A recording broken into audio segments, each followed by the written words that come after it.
The 2021 Honda City Hatchback launched in Thailand shares its underpinning with 5th generation Honda City. The hatchback almost looks similar to the sedan version till the C-pillar.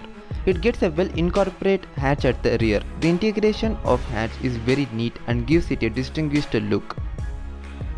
The Honda City Hatchback will be available in 3 variants. The important exterior highlight of the City Hatchback are LED headlamps, LED DRLS, 16-inch alloy wheel, reverse rear bumper, roof-mounted spoiler and shark fin antenna.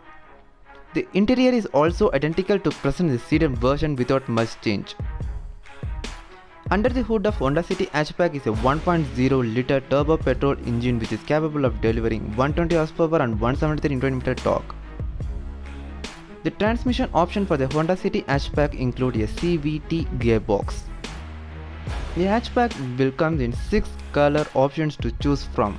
The color options are Platinum White Pearl, Sonic Grey Pearl, Ignite Red Metallic, Metroid Grey Metallic, Taffeta White and Crystal Black Pearl. The Honda City Hatchback, launched in Thailand, will be available for sale in few selected countries such as Thailand, Malaysia and Indonesia. In these countries, the City Hatchback will replace the aging Honda Jazz.